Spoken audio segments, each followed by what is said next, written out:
नदी के किनारे बसा एक मंगलपुर गांव,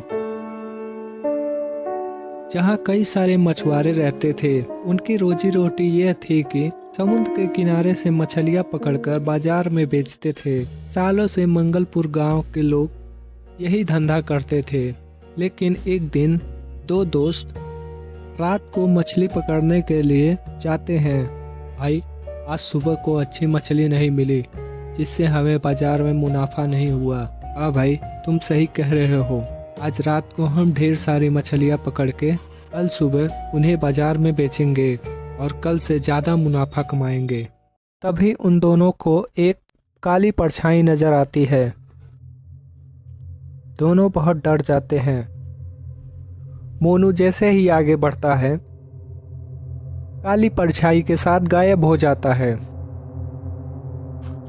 यह सब देख उसका दोस्त हड़बड़ा कर जल्दी से गांव की तरफ भागता है और सुबह होते ही सारे गांव वालों को बताता है।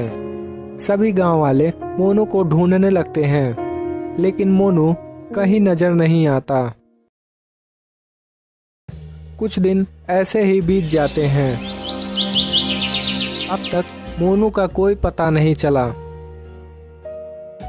एक दिन गांव के सारे लोग मछली पकड़ रहे थे।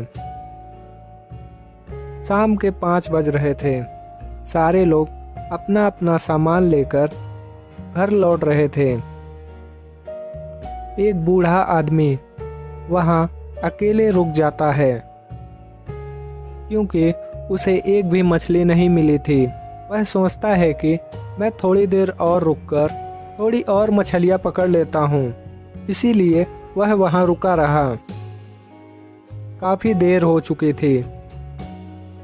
उसे थोड़ी बहुत मछलियां और मिली थी। चलो, आज के लिए इतना काफी है, मैं कल फिर आता हूँ।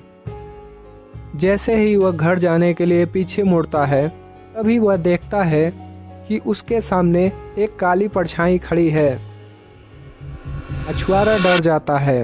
वह वहां से भागने की कोशिश करता है, लेकिन भाग नहीं पाता। वह भी गायब हो जाता है। कल सुबह जब सारे मछुआरे मछली पकड़ने के लिए वहां आए, तो उन्होंने देखा, अरे ये रामू काका की नाव है ना।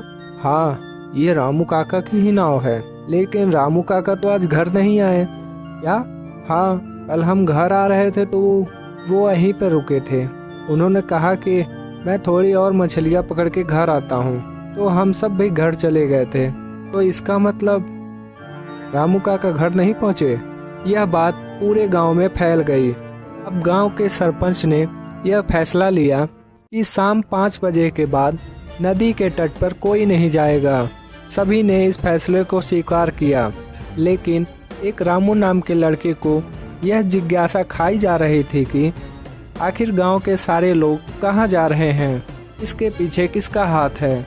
एक दिन वह रात को पता लगाने के लिए अकेले नदी के तट पर जाने लगता है। कुछ देर तक वह नदी के किनारे खड़ा रहा और फिर इधर उधर ढूंढने लगा।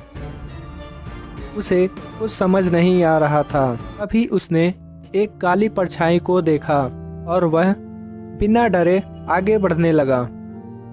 अचानक से उसकी आंखों के सामने अंधेरा छाने लगा और वह नशे की हालत में वहां गिर गया।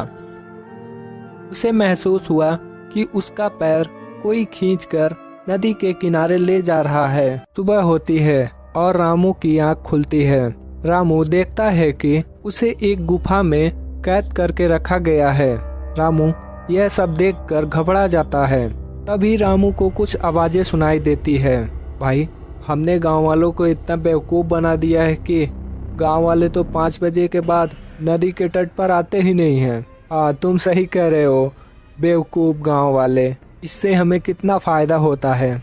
जब गांव वाले 5 बजे के बाद तट पर आते नहीं हैं, तब सारी मछलियाँ पकड़कर हम कितना मुनाफा कमाते हैं। तुम सही कह रहे हो भाई, इसी तरह डर को बनाए रखना पड़ेगा। लेकिन भाई, इस लड़के का क्या करना है? कुछ नहीं, यहीं पर पड़े रहने दो। कुछ दिनों बाद इसे बीच समुंदर में फेंक दिया जाएगा। चलो, यह बात भी सही है।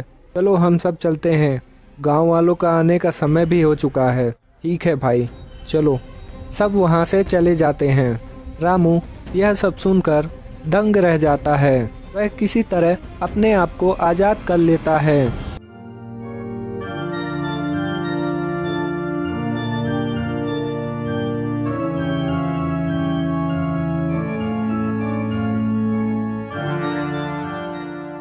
और वहाँ से भागकर गांव में पहुँचता है और गांव वालों को सारी बात बताता है।